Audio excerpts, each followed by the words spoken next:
시청자 여러분 안녕하십니까. 6월은 호국 보훈의 달입니다. 지난 6월 25일은 6.25 전쟁 71주년이 되는 날이었습니다.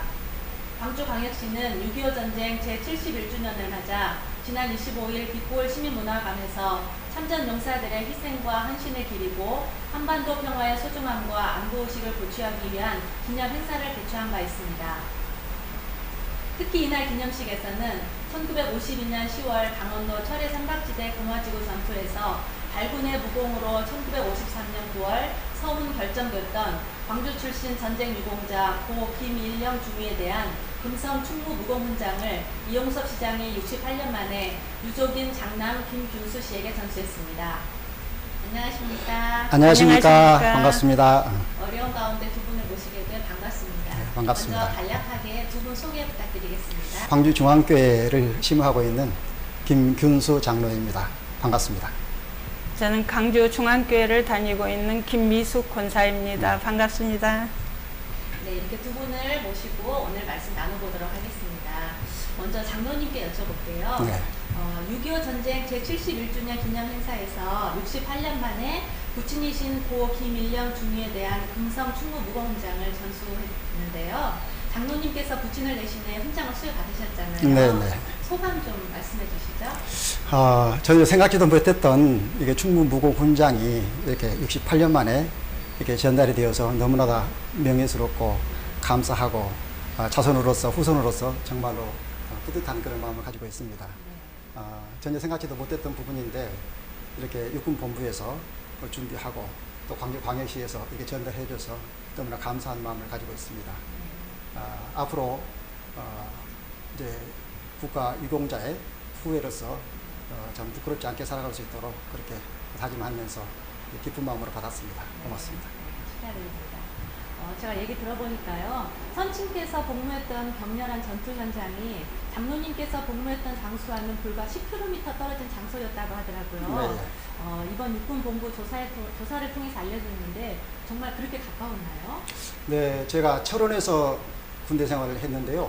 제가 포병부대에 있었기 때문에 지도를 많이 보고 관리를 했었는데 1대 5만 지도로 이렇게 한 뼘 하게 되면 저희 사거리가 나오는데 한 12km 정도 되거든요. 그러면 철원에서 금화까지는 한 뼘 이내에 들어오는 거리였기 때문에 제가 내용을 거리상을 알고 있고 또 철원 구마 평강은 철의 삼각지대로서 가장 치열한 전투 현장이었다는 것을 제가 군 생활 통해서 너무나 많이 들었기 때문에 그 치열한 전투 현장에 아버님이 계셨구나 하는 생각을 육군 본부에서 나오는 자료를 통해서 최근에 알게 되었습니다.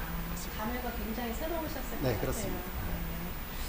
아버님께서는 1928년 서구 유독동에서 태어나 자라셨고 6.25 전쟁 당시인 1952년 4월 12일 날 육군 소위로 임관하신 걸로 알고 있습니다.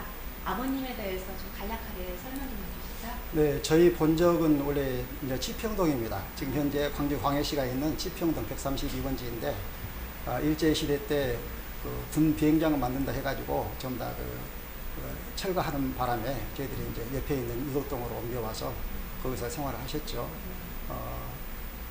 아버님이 군 입대하기 전에는 또 이렇게 청년 활동을 많이 활동을 하셨는데 군 입대한 이후로는 제가 74년도인가 그때 예비군 창설했을 때 초대 예비군 중대장으로 신고하고 하시는 것을 내가 봤고 그 후로는 이제 초등학교, 극락초등학교, 서림초등학교 등에서 서무과장 그리고 또 육성회장 등을 역임하시면서 공직생활 하시다가 거기서 극락초등학교에서 정년 퇴임하셨습니다. 네. 계속 이런 활동을 하시는 분이셨네요. 네, 그렇습니다. 네. 그러면 우리 권사님께서 며느리로 보셨던 아버님은 어떤 분이셨나요? 말이 없으시고 그리고 좀 항의정성 같은 이 사람 얘기하면 그래 그 말도 맞다. 그러면 또 다른 얘기 하시면 그래 그 말도 맞다. 그리고 우리가 무슨 일을 해도 잘했다. 언제나 그랬어요. 뭐 토 달고 이랬다 저랬다 뭐 핀잔받고 지적받고 그런 거 한 번도 없고 무슨 일을 하든지 수고했다 잘했다. 언제나 그랬었어요. 권사님께도 그런 말씀을 많이 해주셨어요? 그러니까 말은 없으신 분인데 네. 그냥 엄청 넓으신 분, 턱도 크고 넓으신 분. 따뜻하신 분, 언제나 기대도 나를 책망하거나 비난하지 않고 받아주실 수 있는 분. 편하신 분이고 바다같이 넓으신 분. 굉장히 좋으셨던 분이네요. 그래. 깊고 넓고 그렇게 표현하면 아. 아버지의 성품은 그렇게 표현할 수가 있겠습니다. 우리 장로님 얼굴을 뵈니까 이렇게 요즘 사람들 말로 우상이시잖아요. 그렇게 아버님께 그런 영향을 받으셔서 그런 자라왔던 모습이 얼굴에도 보이는 것 같습니다. 그렇게 보이시니까 감사합니다. 우리 장로님은 개인적으로 신앙생활은 언제 시작하셨고 어떤 특별한 계기가 있었나요? 시작하신? 저는 어머니가 아주 독실한 기독교 신자이셨고요. 제가 어렸을 때 이제 집사님으로 교회 일을 참 많이 하셨습니다. 그래서 자연스럽게 어머니 따라서 교회를 가게 됐고, 다른 분보다 좀 일찍 교회를 가기 때문에 제가 어렸을 때 유덕동에 있는 유덕교회를 다녔습니다. 앞에 종탑이 있는데 종 치는 것이 그렇게 재미있고 신기해서 이렇게 손으로 잡아다니는 종을 칠 때 제가 종을 치고 싶다 하면은 그 집사님들께서 또 이렇게 저에게 칠 수 있는 기회를 주고 해서 종 치고 하는데 종이 올라갈 때는 키가 작기 때문에 발도 같이 따라 올라가고 그렇게 해서 유덕동 교회를 다니면서부터 자연스럽게 신앙생활을 하게 되었습니다. 그때가 한 초등학교 때인가요? 그러면? 초등학교 전에. 전에. 네. 모태 신앙이셨어요? 그렇습니다. 네. 제가 이렇게 들어보면은 그렇게 모태 신앙으로 지금 신앙 좋으신 분들 보잖아요. 그러면 종치기에서부터 시작하셨던 분들이 많이 계시더라고요. 그렇습니까? 네. 종 치는 것을 어렸을 때부터 그때 좋아하셔가지고 종을 많이 치셨다고요. 그럼 장로님께서 지금 하시는 일은 어떤 일인지 그 사업 소개도 해주시고 가족 관계도 좀 설명해 주시죠. 네, 제가 하는 일은 원래 전기 관련 사업을 하고 있습니다. 그래서 전기 안전관리 지금 사업을 하고 있고요. 저는 세 가지 일로 나누어서 저는 인생을 살고 있습니다. 월요일, 화요일은 사업에 관계된 부분으로 이제 전기 관련 사업을 하고 있고, 수요일, 목요일은 주로 강의를 중점적으로 다루면서 강의를 통하여서 또 뭔가 하나님의 일을 할 수 있도록 제가 활동을 하고 있고요. 금요일, 토요일은 제가 봉사를 하고 있습니다. 그래서 광주중앙교회에서 전에 국내 선교단 제가 한 9년 동안 단장을 하면서도 이제 시골에 있는 교회에 계속 다니기도 했었고, 제가 또 문화재단의 대표로 있는데 그 문화 프로그램을 통해서 또 이렇게 어려운 이웃들이랄지 그런 모임의 단체들 찾아다니면서 봉사를 하고 있고, 그래서 기사와 강사와 봉사와 세 가지를 겸해서 하고 있습니다. 기사, 강사, 봉사, 네. 삼사. 요즘에는 일사 하기도 힘들고 하려고 막 노력하는데 이렇게 일주일을 바쁘게 쪼개셔가지고 이렇게 열심히 사시는 거 보니까 정말 기감이 되십니다. 감사합니다. 그러면 우리가 이제 신앙생활을 하는데 장로로서의 사명이나 또는 역할, 교회에서 어떻게 하면 더 뛰어날 수 있고 또 타의 추종을 불허할 수 있는 그런 신앙생활을 할 수 있는지 그 신앙에 대해서도 한번 말씀해 주시죠. 장로는 정말 무한한 책임을 져야 하는 장로이고, 또 누구보다도 앞서가면서 모든 것을 본을 보여주는 사람이 바로 장로이다라고 생각하고 있고요. 제가 평소에 생각은 장로의 수준이 교회의 수준이다.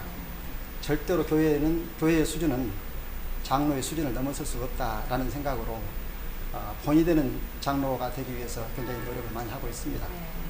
그러니까 장로가 처음 되었을 때 장로의 그 목표, 장로의 임무를 보게 되면 첫 번째는 우리가 신령적인 것을 총찰한다는 부분이 있고, 두 번째는 도리 오해나 도덕상 부패를 방지하는 내용이 있고, 세 번째는 교인들을 위해서 신방하고 위로 교훈 간호한다 라는 부분이 세 번째가 있고요.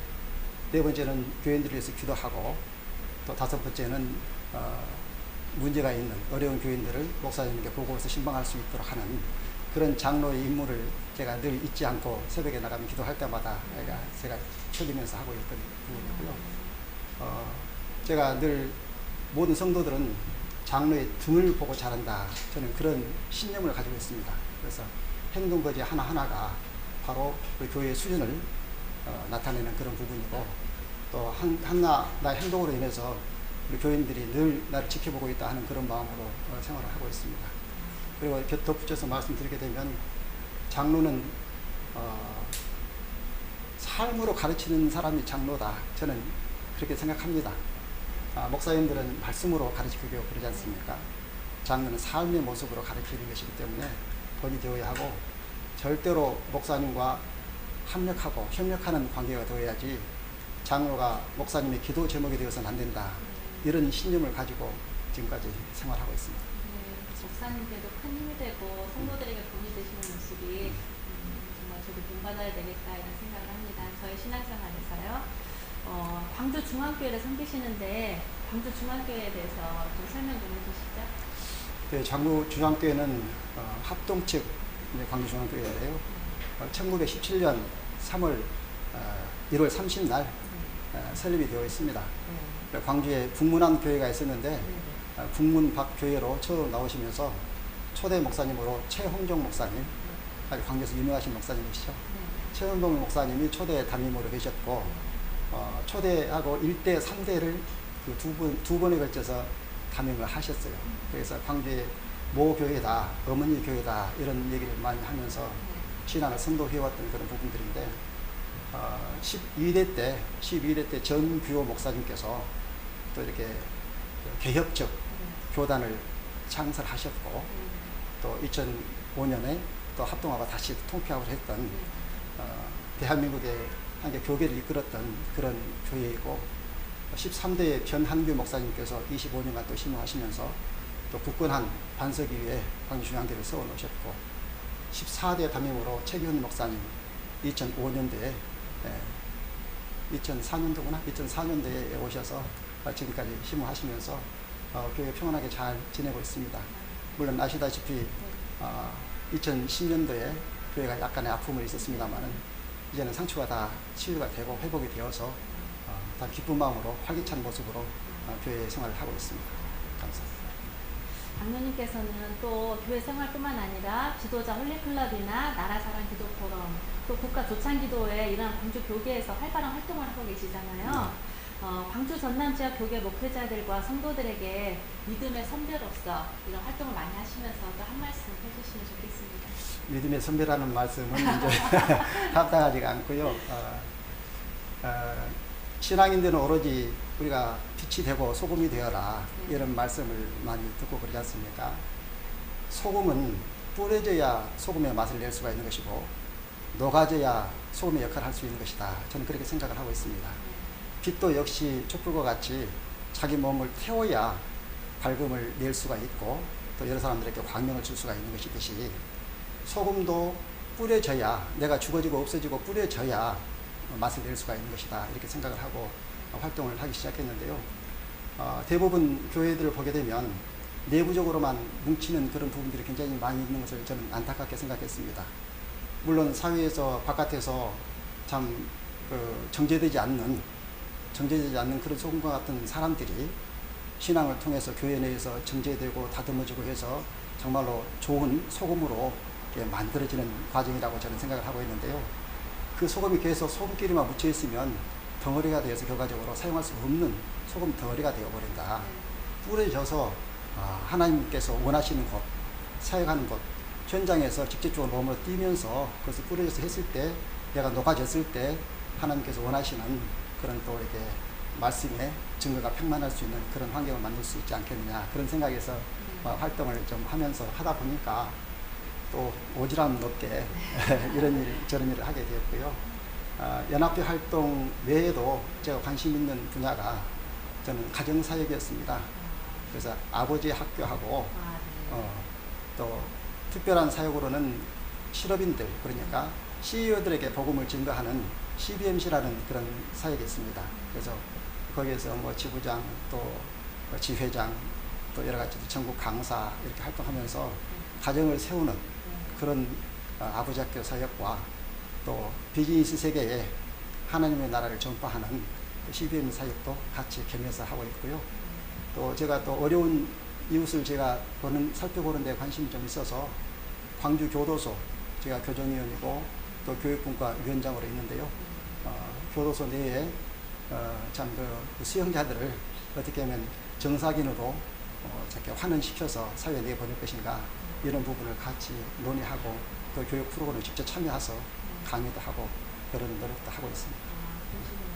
아까 월화 수목금토 물론 주일 이렇게 나눠서 하신다고 하셨는데 월화만 일하시고 나머지는 다 이런 사역과 강의와 또 봉사 이런 활동 하시면서 곳곳에 다 녹아져 계시는 것 같아요.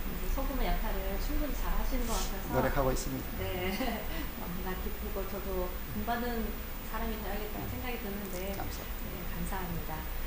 그럼 마지막으로 벌써 마지막이에요. 아, 그래요? 너무 짧게 지나갔는데요. 나누고 싶으신 기도 제목 있으시면 말씀해 주시죠. 우리 시청자분들과 함께 기도하겠습니다. 나누고 싶은 기도 제목은 우리 교회가 저는 가정과 같은 교회가 되었으면 좋겠다 이런 생각을 가지고 있습니다.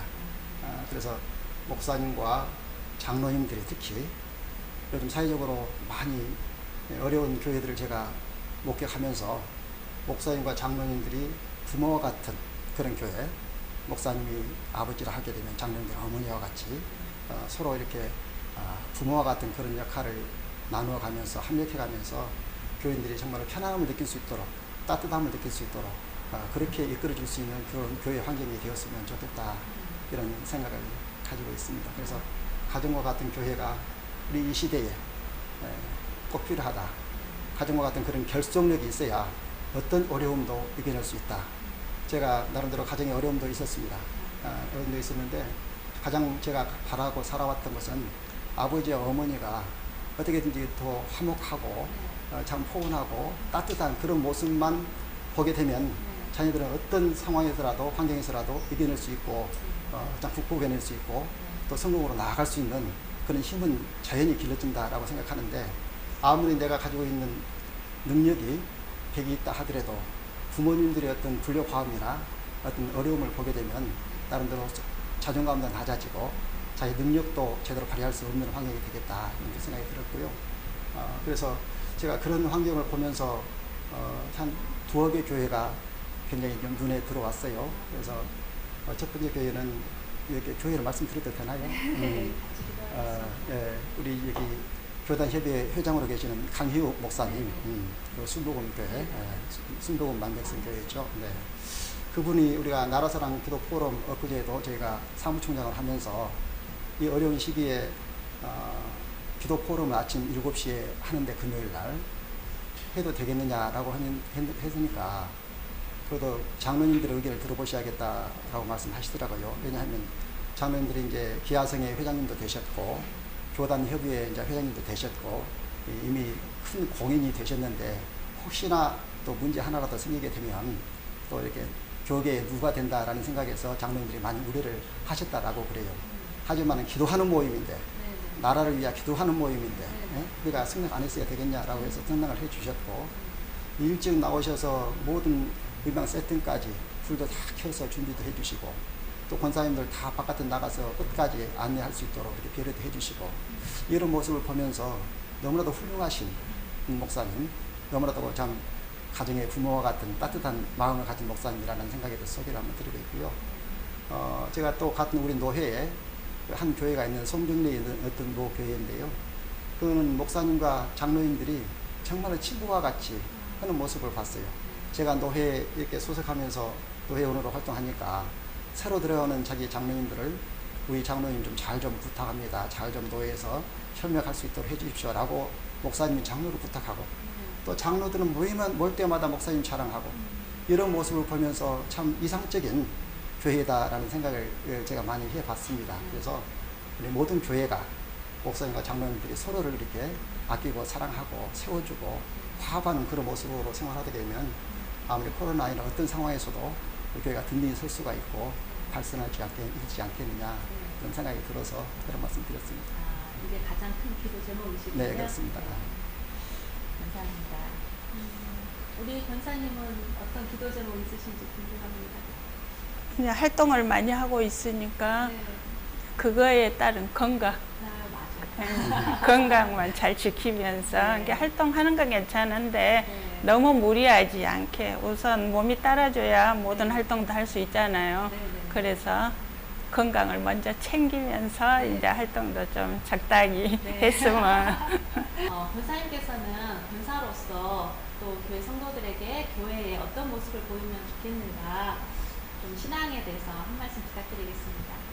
이제 저 개인적인 신앙가는 어렸을 때부터 아주 철이 들기 뭐 깨우치기 전부터 너무 그 하나님이라든지 뭐 지옥과 천당과 그런 얘기들을 워낙 많이 듣고 왔는데 이제 나중에 이제 그거는 그냥 가르쳐 준 대로 한 신앙이었고 어느 정도 내가 결혼해서 느끼는 하나님은 언제나 고마우신 분. 네, 감사하고 있어요. 언제나 그냥 하나님 얘기하면 너무 감사하다. 너무 좋으신 분. 그런 마음. 예. 네. 권사님께서 이렇게 모태신앙이라고 하셨잖아요. 네. 그렇게 어렸을 때부터 하나님에 대해서 알고 또 경험하고 또 주변에서 부모님 신앙생활 하시는 것, 또 장로님과 함께 사시면서 이렇게 신앙생활 하시면서 하나님을 얼마나 사랑하고 이렇게 깊이 감사하고 있는가 그런 마음이 느껴져서 저에게도 그런 감사한 마음이 전해지는 것 같습니다. 권사님들은 교회에서 그렇게 엄마처럼 이렇게 하나님에 대해서 평안함과 또 감사함을 가르쳐 주는 것 같아서 또 교회 권사님들을 참 좋아합니다. 감사합니다. 감사합니다. 오늘은 1952년 10월 강원도 금화지구 전투에서 발군의 무공으로 1953년 9월 서울 결정됐던 광주 출신 전쟁 유공자 고 김일령 중위에 대한 금성 충무 무공문장을 68년 만에 유족인 장남 김규수 장로님이 전수하고 그에 대한 소감을 들어봤습니다. 이 땅에 다시는 이러한 비극이 없기를 바라고 속히 남북 통일의 시대가 오기를 소망해 봅니다. 시청해 주시고 함께 해주셔서 감사합니다.